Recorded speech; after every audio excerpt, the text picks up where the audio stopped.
বিসমিল্লাহির রহমানির রহিম। আসসালামু আলাইকুম। www.dailynewsstar.com বাংলাদেশের একমাত্র রাষ্ট্রসংঘ নিবন্ধিত তথ্য সম্প্রচার মন্ত্রণালয় তালিকাভুক্ত online news portal IPTV, NSTV, S গোলদার। শুরুতেই আমাদের অনুষ্ঠান এনএসটিভি নিউজ। আজ শুরুতেই আর কি ধর্মীয় সংবাদ দিয়েই আমাদের অনুষ্ঠান শুরু করব। এনএসটিভি নিউজ। বাইতুল মুকাররম 1987 সাল হতে আমি এখানটাই আর কি এই যে বাইতুল মুকাররম সদর পূর্ব গেট এর ওপরেই আর কি নিউজটা করে চলেছি। তখন সাপ্তাহিক বাংলার 21 এনএসটিভি গ্রুপের সংবাদপত্র। এরপরে আর কি 2017 সাল থেকে আমার এই এনএসটিভির ভার্চুয়াল অ্যান্ড এই যে অনুষ্ঠান পরিচালক হাফেজ মাওলানা শাহজালাল সাহিব গোলদার 2017 সাল থেকে বাইতুল মুকাররম সদর পূর্ব গেটের ওপরে নিউজটা করার পরিপ্রেক্ষিতে 11 সরকার আসার পরে আমরা নিউজ করেছি, কাজ হয়নি। 2024 ছাত্র জনতা সরকার আসার পর থেকে আজ পর্যন্ত এইটি আমার বাইতুল মুকাররমের সদর পূর্ব গেটের ওপরে 99তম এই যে সংবাদপত্রের সংবাদ এবং এই যে ভিডিও ফুটেজ সহ নিউজ। আজ 13 অক্টোবর 2025। 1987 সালের নভেম্বর মাস হতে আর কি এখানে তখন আমি এই বাইতুল মুকাররম সদর পূর্ব গেটের ভিতরেও জুমার নামাজটা হইতো। আর ওই সেই নভেম্বর মাস 1987 বিদায় জুমা ছিল। এখানটাই আর কি আমি এই যে যেটা ওই এখন ক্রীড়া উন্নয়ন পরিষদের বিল্ডিং এই জায়গা বরাবরই নামাজটা পড়েছিলাম। তারপরে দিনে দিনে এইটা ওই ভাতের হোটেল, তারপরে হচ্ছে এ জায়গাটাই ওই চলমান এখানকার যে সকল গাড়ি এবং জুমার দিন যারা নামাজ পড়তে আসে তারা জানতো না আর কি যে এটা বাইতুল মুকাররমের সদর গেট। ওই যে শেরপুর জেলার আর কি চেম্বার অফ কমার্সের একটি গাড়িতে করে এখানে নামাজ পড়তে আসতো ওই শেরপুরের মুসল্লিরা। তাদের সকলেই আর কি গাড়িটা এখানে রেখেই তারা ভাবতো যে এটা আর কি এইটা সাধারণের জন্য কার পার্কিং। যাই হোক আর কি যখন এ জায়গাটাই এটা হচ্ছে ওই 1991-92 সালের দিকে এই জায়গাটাই আর কি দুই পাশে ভাতের হোটেল, মাঝখানটায় সুইমিং পুলের ভ্যান স্ট্যান্ড এবং ওই হোটেলগুলোর পিছনেই ছিল হিরোইনের আখড়া, মাদকের আখড়া, যেটা এই রাস্তাটি হওয়ার পূর্ব পর্যন্তও আর কি এই বইমেলা হওয়ার পূর্ব পর্যন্তও আর কি এখানটায় ওই ফেন্সি ডিল এবং কাগজের ঠুঙার ভিতরে করে মাদক সেবন করত। আমি এই নিউজগুলো এমনভাবেই করেছি। বাইতুল মুকাররম প্রতিষ্ঠাকাল 1956 সাল, নিচতলায় নামাজটা হতো। এখন নামাজটা হয় 2 তলা থেকে 8 তলা অর্থাৎ 7 তলায়। সাধারণ মুসল্লি ক্যাপাসিটি 42,000 এবং এখানকার ওই যে এই জুমার দিন মুসল্লি ক্যাপাসিটি ছিল লক্ষাধিক। এখন যেখানে 2 তলায় নামাজ আসার পরে এবং এখন বাইতুল মুকাররম কোনো স্থায়ী খতিব না থাকার কারণে এখন নিউজের অপর যে অংশটি আর কি আলহামদুলিল্লাহ সদর পূর্ব গেট এখন আমরা পেয়েছি। উত্তর দিকের গেট, দক্ষিণ দিকের গেট এবং পশ্চিম দিকের পোস্ট অফিসের পূর্ব দিকে এই যে হিন্দুদের যে সোনার দোকানগুলো, এই দোকানগুলোও এখন এখান থেকে উঠাইতে হবে। এখানে তসবি, জায়নামাজ ইত্যাদির দোকান দিতে হবে। হাফেজ সাহেব, মাসালা কি এইটাই তো সঠিক? একটা জাতীয় মসজিদ হোক বা যে কোনো জায়গায় হোক, আল্লাহর ঘরে বিধর্মীদের সোনার ব্যবসা করতে দেওয়া যায়? যে সোনাটা পুরুষদের জন্য হারাম, 4 আনা হোক, 1 আনা হোক, আধা আনা হোক, আংটি হোক আর যাই হোক, এইটাই তো। তো যেখানটায় পুরুষদের জন্য সোনার হারাম, সোনা পরিধান করা হারাম, তাহলে সেই সোনার গহনা তো ওখানে ওই মেয়েদেরও বানায়, পুরুষদেরও বানায়। এখন থার্ড জেন্ডার অর্থাৎ হিজড়াদেরও গহনা বানায়। এই জায়গাটার থেকে আমি একজন আমলি পীর হিসেবে আমি 34 বছর থেকে পীর মুরিদিটা করি। আমার পীর সাহেব হুজুর মারা যাওয়ার পর থেকেই আমার ওপরেই আর কি দায়িত্বটা। তো সেই হিসাব দিয়েই আর কি আমি বাইতুল মুকাররমের যে পূর্ব গেটটা সাফ সুতরা হয়ে সুন্দর হয়েছে আলহামদুলিল্লাহ। আমাদের এই নিউজের ওপরেই ভিত্তি করে ইসলামিক ফাউন্ডেশনের পরিচালক মহোদয়, পরিচ্ছন্নতার পরিচালক মহোদয় ইনিশিয়েটিভ নিয়ে নিজ উদ্যোগে এটা করেছে।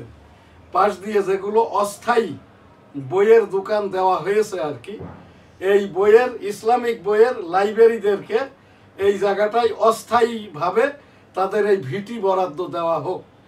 তাহলে এখানটায় আর ওই মাদকের আঁকড়া বসবে না, গাড়ি ঘোড়া রাখবে না, মানুষজন নামাজ ফৌত হবে না। এখান থেকে লক্ষ লক্ষ কোটি কোটি মানুষের কোটি কোটি ওয়াক্ত নামাজ ফৌত হয়ে গেছে। এই যে শুধুমাত্র এই সদর গেট চিনতে না পারার কারণে।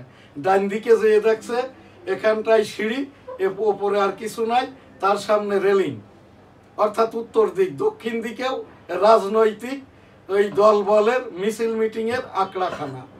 পশ্চিম দিকে যত সব বিধর্মীদের সোনার দোকান। এইটা এখান থেকে বাইতুল মুকাররমের পূর্ব সদর গেটের মতো করে উত্তর, দক্ষিণ, পশ্চিম সকল জায়গায় আর কি বাইতুল মুকাররম যখন 1956 সালে প্রতিষ্ঠিত হয়েছে, ঠিক সেই আদলে বাইতুল মুকাররমটা হতে হবে। বাইতুল মুকাররমের নিচতলায় যে মার্কেট আছে, এই মার্কেটটিও এখানে রাখা যাবে না। এখানটায় প্রয়োজন হলে আর কি আমি ওই কলকাতা যেটা বড় মসজিদ আর কি, এখানটায় দেখেছি ওর ওই নিচতলায় এবং আশপাশ দিয়ে ওই যে মেহমানখানা আছে।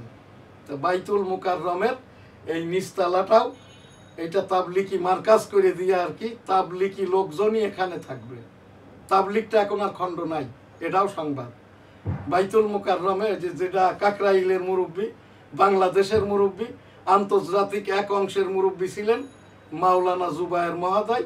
80 বছর বয়সে স্বঘোষিতভাবে তাবলিকের সকল পদ থেকে এখান থেকে উনি এই কি বলে অবসরে গেছে।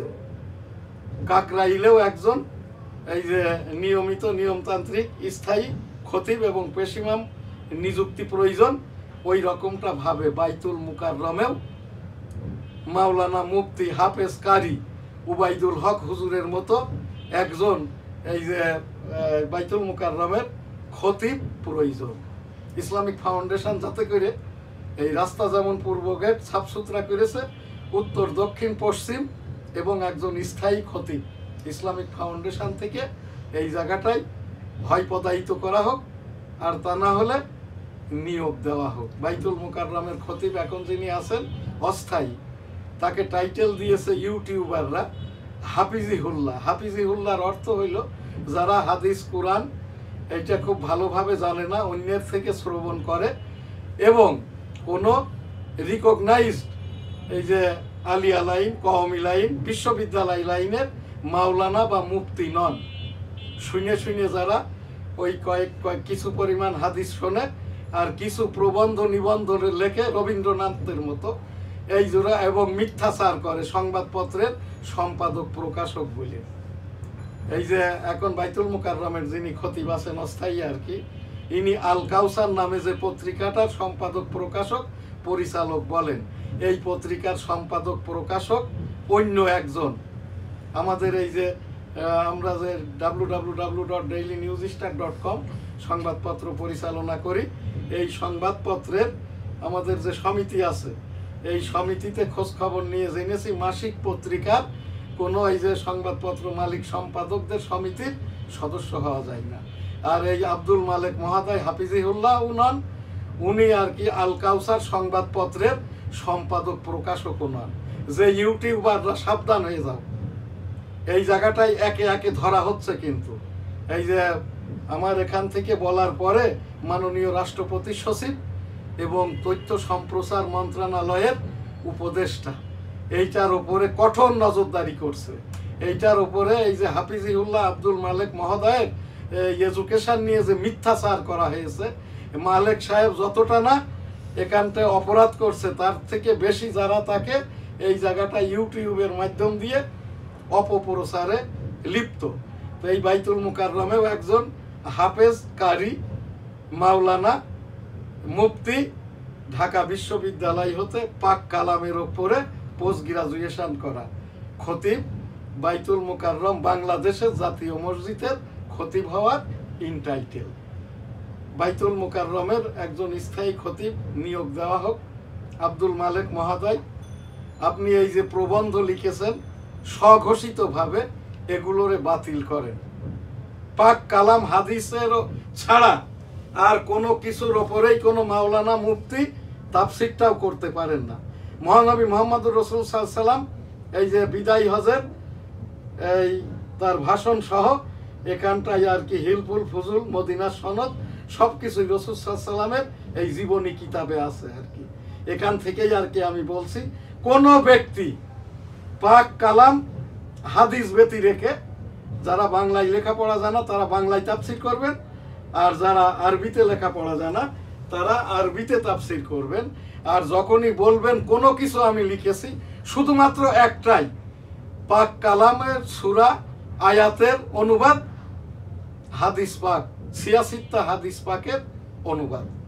এ ব্যতি রেখে কোনো প্রবন্ধ, নিবন্ধ, গল্প, ছড়া, উপন্যাস, জীবনী লিখতে পারেন না। আর এই যে বাইতুল মুকাররমের যিনি খতিব হাফিজিউল্লাহ কেন বলছি, উনি ঈদে মিলাদুন নবীটাকে সিরাত মাহফিল বানিয়েছে, কিন্তু সেই সিরাতের বয়ানটাও করতে পারেন নাই। সিরাতের মানেটাই উনি জানেন না।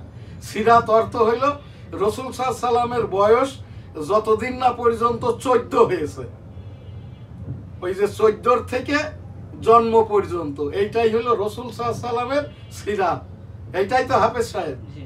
আর এইবার 14-র ওপরে যেটা গেছে এইটা হচ্ছে রাসূল সাল্লাল্লাহু আলাইহি সাল্লামের যখন জন্ম এবং ওফাত দিন একই দিবসে, তখনই ওইটা হবে মিলাদুন নবী, ঈদে মিলাদুন নবী। এই ঈদে মিলাদুন নবী অর্থাৎ রমজানের ঈদ, কুরবানি ঈদ নয়।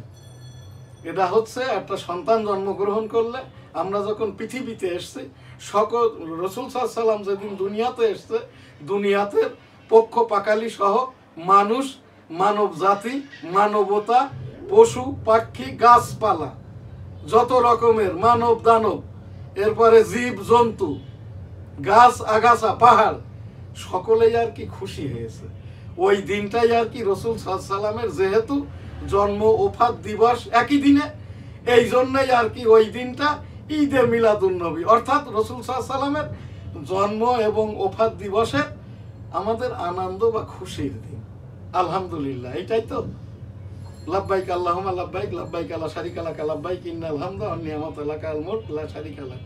রব্বুল আলামিন পাক পরওয়ারদিগার আমাদের এই যেমনটা বাইতুল মুকাররমের পূর্ব সদর গেট আমাদের 87 অর্থাৎ 40 বছর লেগেছে, এইটা যাতে করে আর কি বাইতুল মুকাররমের স্থায়ী খতিব এবং এই যে উত্তর দক্ষিণ পশ্চিম দিকে 56 সালে প্রতিষ্ঠা হওয়া বাইতুল মুকাররমের মতো হতে যতদিন আমার একান্তে দোয়া করা লাগে আমি করব। আস্তাগফিরুল্লাহ, আমিন। রব্বুল আলামিন এই যে ইসলামিক ফাউন্ডেশনের বৈষম্যরা এবং যেসব খতিব মহোদয়রা এই বাইতুল মুকাররমে খতিব হওয়ার পরেও এইগুলো বলে না, ব্যবস্থা নেয় না, রব্বুল আলামিন তাদেরকেও হেদায়েত দান করুন, তাদেরকেও মাফ করে দিন, আমাদের এই দোয়াকে কবুল করে নিন। আস্তাগফিরুল্লাহ, আমিন। এখন এখানটাই আমার এইবার রেগুলার NSTVর এই সংবাদটা বাইতুল মুকাররমের ওপরেই সংবাদ, কাকরাইলের ওপরেই সংবাদ। এখন যেটা আমাদের অন্য সংবাদ, এখান থেকে আমি পাঠ করছি EPO www.dailynewsstar.com, NSTV এবং the daily news star. Editor M Shahjahan Ali Goldar. Tax GDP ratio falls to 6.8%। Chief adviser Professor Dr. Muhammad Yunus leaves for Rome to join World Food forum, economy under facilitating pressure, দৈনিক ইত্তেফাক। বিসমিল্লাহির রহমানির রহিম। আসসালামু আলাইকুম। এনএসটিভি স্টুডিওতে সবাইকে স্বাগত।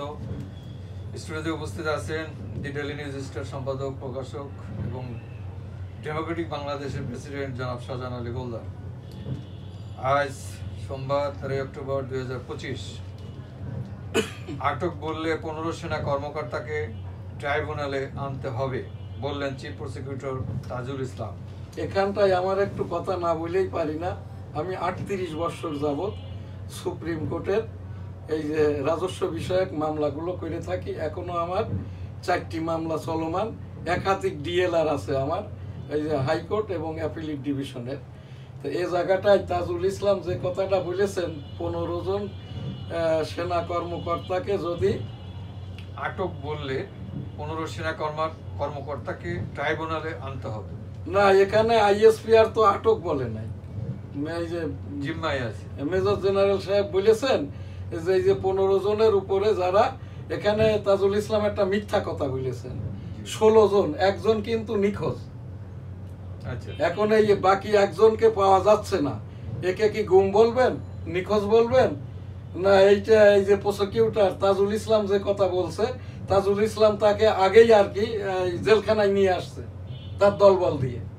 এই তাজুল ইসলাম তো এই যে যুদ্ধ অপরাধীদেরও আইনজীবী ছিলেন। আমি যতটুকু আইন পড়েছি, 38 বছর প্র্যাকটিস করি নিচের কোর্ট, হাইকোর্ট, অ্যাপিলেট ডিভিশনে।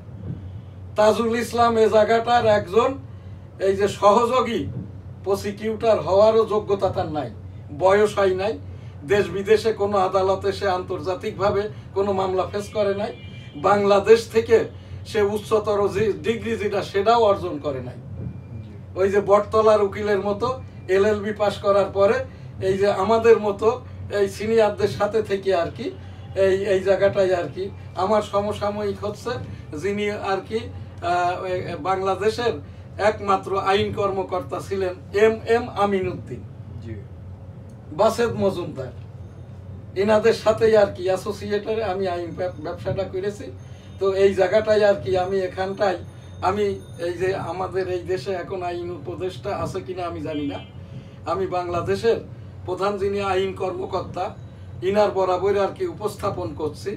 এই যে চিফ প্রসিকিউটর তাজুল ইসলাম সাহেব, আমি বাংলাদেশের একজন নাগরিক, আমি একজন মুক্তিযোদ্ধা, যুদ্ধাহত মুক্তিযোদ্ধা।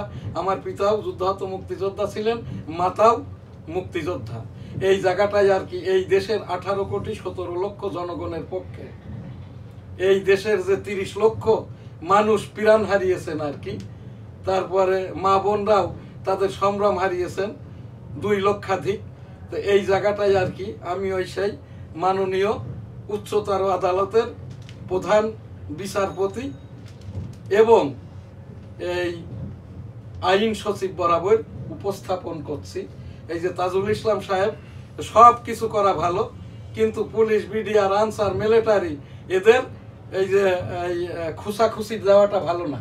উই আর আন্ডার মার্শাল্লাহ, 4 জন লোকও এক জায়গায় হওয়া যাবে না, নতুন করে কোনো মামলা সাজানো যাবে না, নতুন কোনো আসামির যে কোনো ধরনের ট্রাইব্যুনালের আইনজীবীরা আসামির কথা, আসামি ধরার কথা, বিচারের এই যে কি বলে জামিন হবে কি হবে না, আগাম নিউজটা বলে দেওয়া মানে কিন্তু সে এই দেশের আইনকে, জনগণকে, রাষ্ট্রকে সম্মান করে না, মানে না। তাজুল ইসলাম সাহেব, আপনাকে আমি বলছি, আমি একজন নাগরিক হিসাবে, মুক্তিযোদ্ধা হিসাবে, আমি একজন বর্ষিয়ান সাংবাদিক সম্পাদক হিসাবে আজে বাজে কথাটা বলা বন্ধ করুন। এখানে উই আর আন্ডার মার্শাল্লাহ, আমরাই সামরিক বাহিনীকে আবেদন করেছি, অনুরোধ করেছি, আমরাই ডক্টর মোহাম্মদ ইউনূস মহোদয়কে অনুরোধ করেছি, আবেদন করেছি, আমরাই মাননীয় প্রধান বিচারপতিকে অনুরোধ করেছি, আবেদন করেছি। তাই পূর্বে রাষ্ট্রপতিকে তার স্থলাভিষিক্ত করেছেন, but there have no power to president purpose. রাষ্ট্রপতি শাহাবুদ্দিন মহোদয় একটি ওই যে হিন্দিতে বলে আর কি কাঠপুতলা, কাঠের পুতুল। এটা কিন্তু ওই যে সেই পিরিনি গানের ওই পুতুল নাচের পুতুলও না কিন্তু শাহাবুদ্দিন সাহেব, যে দড়ি ধরে টানলেও নড়বে চড়বে। উনি ওখানে বসানো হয়েছে, এই যে কয়েকজনের নাম বললাম সম্মানিত, ইনাদের অনুরোধের প্রেক্ষিতে তাকে ওখানটা কাঠপুতলি হিসাবে একদম রেখে দেওয়া হয়েছে। এখন তাহলে দেশ চালাচ্ছে কে?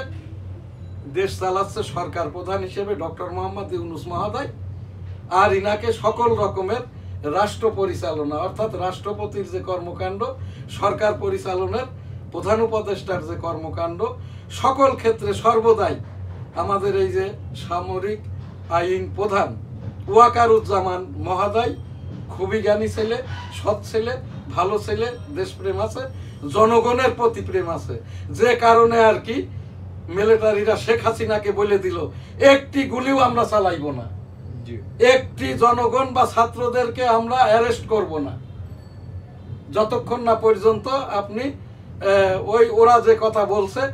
ওয়াকারুজ্জামান সাহেব কিন্তু বলে নাই যে তুমি ক্ষমতা ছেড়ে দাও, তুমি পালিয়ে যাও। ওই ছাত্র জনতাদের কথা না শোনা পর্যন্ত আমরা আপনার এই এখান থেকেও যাব না। এরপরে তো যাই হোক, জনগণ বলছে পালিয়ে গেছে, ছাত্র জনতা সরকার বলছে পালিয়ে গেছে, বিদেশ থেকে বিভিন্ন মিডিয়া থেকে জাতিসংঘ থেকে বলা হচ্ছে পাশের একটি দেশে তাকে হেফাজতে রাখা হয়েছে, ইন্ডিয়া। এই জায়গাটাই আমার যেটা কথা, এই যে আমি আইনে আরো একটা কথা বলেছি, একটি মামলার সাথে অপর কোনো মামলার বাদী বিবাদী সাক্ষী ইনস্ট্রুমেন্টকে বলা হয় মেলাইস উপাদান, এর যদি সংশ্লিষ্টতা থাকে তাহলে সে অপর মামলার একই সিমিলারিটির মামলা হলে, তাহলে যুদ্ধ অপরাধের যে মামলাটা ছিল, তাজুল ইসলাম আইনজীবী ছিলেন, এই যে আন্তর্জাতিক যেটা অপরাধ ট্রাইব্যুনাল, এটা কি আলাদা ক্রাইটেরিয়া? না, একই। সেই হিসাবে তাজুল ইসলাম এখানকার চিফ প্রসিকিউটারই এখনো হয় নাই, যেহেতু তাজুল ইসলামকে তো মাননীয় প্রধান বিচারপতি এখানে নিয়োগ দেয় নাই, মাননীয় রাষ্ট্রপতি ইন্ডোজ করে নাই। এই জায়গাটাই হচ্ছে সামরিক আইন প্রশাসক মাননীয় এই যে প্রধান বিচারপতি মাননীয় রাষ্ট্রপতিকে, মাননীয় প্রধান উপদেষ্টাকে, এই যে এই মাননীয় প্রধানমন্ত্রী বা প্রধান উপদেষ্টার ইন্ডোজমেন্ট লাগে কিন্তু আন্তর্জাতিক ট্রাইব্যুনালের। আর এইটা কোনো না কোনো আন্তর্জাতিক ট্রাইব্যুনালের কোনো না কোনো মামলা করেছে বা সদস্য হতে হয়, যেমনটি ছিলেন ইতিপূর্বে বা ট্রাইব্যুনালের আইনজীবীরা, এবং আর ওই রকমের বাইরে ছিলেন এই যে শাহদিন মালিক, ডক্টর কামাল হোসেন, এরপরে হচ্ছে এই টাইপের যারা কয়েকজন আইনজীবী। তো এই জায়গাটাই আর কি, আমাকে তো খোসা দিয়ে কথা বের করে নিলেন, আমি কিন্তু আইনে যেটা পড়েছি এ যাবৎ যা দেখছি সেটাই বললাম। এরপরেও যদি কোনো কিছু ব্যত্যয় হয়ে থাকে, ওইটা আমার এখান থেকে নন কোড, অর্থাৎ এটা এখান থেকে যে কেউ ওটা বাদ দিয়ে পড়লেই হবে বা পড়ে মূল্যায়ন না করলেই হবে। ধন্যবাদ। এই 15 সেনা কর্মকর্তার হেফাজত ইস্যুতে প্রতিক্রিয়ায় দলগুলো গুম খুনের বিচার হওয়া গুম খুনের বিচার হওয়া উচিত, তবে প্রতিষ্ঠানকে প্রশ্নবিদ্ধ করা অনুচিত। প্রধান উপদেষ্টা রোমে পৌঁছেছে। যাই হোক, আজ আমাদের সময় আর নাই। এইটা এখন আমাদের যে অনুষ্ঠান 1971 সাল রণাঙ্গন মুক্তিযুদ্ধ বিষয়ক জিয়াউর রহমান সাহেব কালুরঘাট বেতার কেন্দ্র থেকে যে ঘোষণাটি বঙ্গবন্ধুর পক্ষে পাঠ করেছিলেন, এটা প্রতিদিন কেন বলি? এইটা প্রতিদিন এই জন্যই বলি আর কি, বিদেশ যারা থাকে, নতুন প্রজন্ম, ছাত্র জনতার আন্দোলন আমরা যারা করেছি, অনেকেই আর কি মুক্তিযোদ্ধা বুঝলেও রাজাকার বোঝে না, রাজাকার বুঝলেও মিলিটারি বোঝে না, মানে পাকিস্তানি মিলিটারি। এই জন্যই আর কি রাজাকার বলতে কোনো শব্দ কোনো কালেই এই দেশটাই ছিল না। রাজাকাররা হইল পাকিস্তানি মিলিটারিদের মিলেশিয়া বা আনসার। আর ওই পাকিস্তানের সময়ই মুসলিম লীগ ছিল।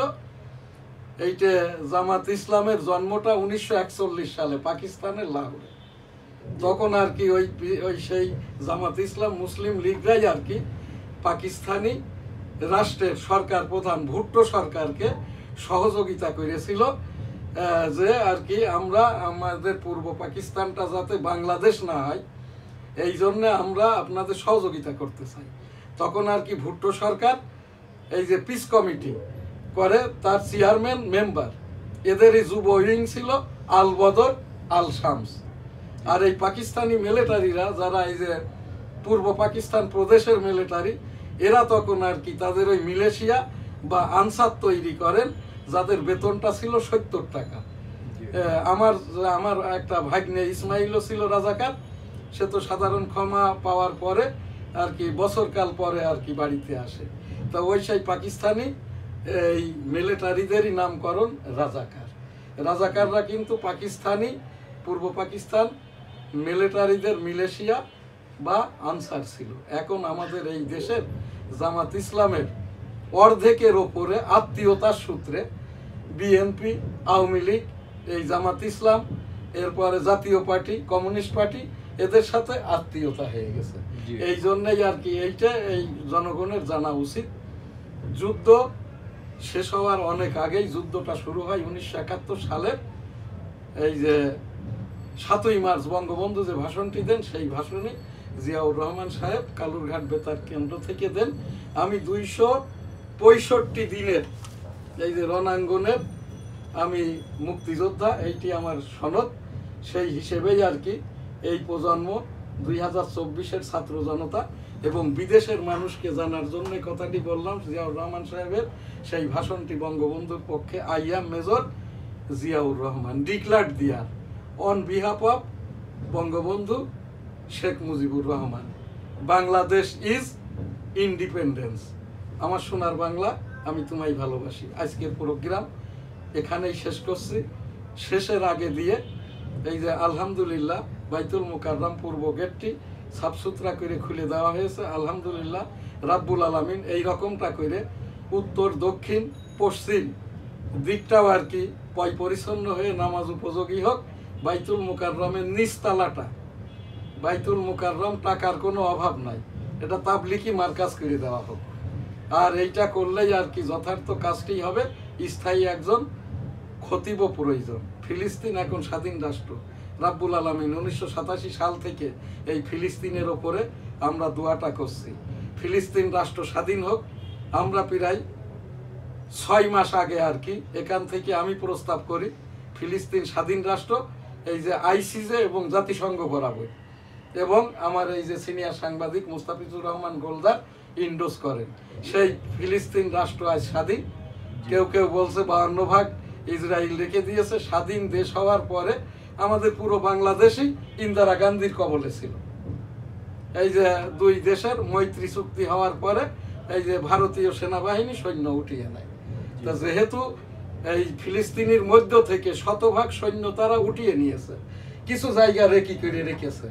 এটা হচ্ছে এটা একটা ওই বেঞ্জামিন নেতানিয়াহুর এটা একটা চালাকি।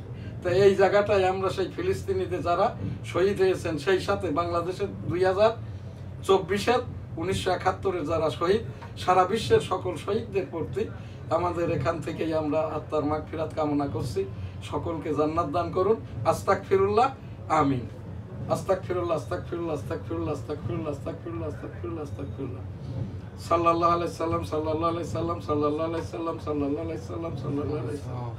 সুবহানাল্লাহ, আলহামদুলিল্লাহ, লা ইলাহা ইল্লাল্লাহ, আল্লাহু আকবার, ওয়ালিল্লাহিল হামদ। আল্লাহু আকবার, আল্লাহু আকবার, আল্লাহু আকবার, আল্লাহু আকবার, আল্লাহু আকবার, আল্লাহু আকবার, আল্লাহু আকবার, আল্লাহু আকবার। আল্লাহু আল্লাহু আল্লাহু আল্লাহু আল্লাহু আল্লাহু আল্লাহু আল্লাহ। আল্লাহ আল্লাহ আল্লাহ আল্লাহ আল্লাহ আল্লাহ আল্লাহ আল্লাহ আল্লাহ আল্লাহ আল্লাহ আল্লাহ। সুবহানাল্লাহ, আলহামদুলিল্লাহ, লা ইলাহা ইল্লাল্লাহু, আল্লাহু আকবার, ওয়ালিল্লাহিল হামদ।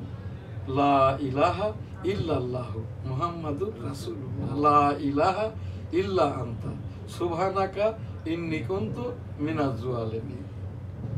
আস্তাগফিরুল্লাহ, আস্তাগফিরুল্লাহ, আস্তাগফিরুল্লাহ, আস্তাগফিরুল্লাহ, আস্তাগফিরুল্লাহ। সুবহানাল্লাহ, আলহামদুলিল্লাহ, লা ইলাহা ইল্লাল্লাহ, আল্লাহু আকবার, ওয়ালিল্লাহিল হামদ। বিসমিল্লাহির আলহামদুলিল্লাহি রাব্বিল আলামিন, আর রহমানির রহিম, মালিকি ইয়াউমিদ্দিন, ইয়্যাকা না'বুদু ওয়া ইয়্যাকা নাস্তাঈন, ইহদিনাস সিরাতাল মুস্তাকিম, সিরাতাল্লাযীনা আন'আমতা আলাইহিম গায়রিল মাগদুবি আলাইহিম ওয়ালাদ-দাল্লিন, আমিন। আজকের প্রোগ্রাম এখানেই শেষ করছি। NSTV news 13 October 2025, NSTV digital studio, news star ভবন, মতিঝিল, ঢাকা। আলহামদুলিল্লাহ, আল্লাহ হাফেজ, আসসালামু আলাইকুম।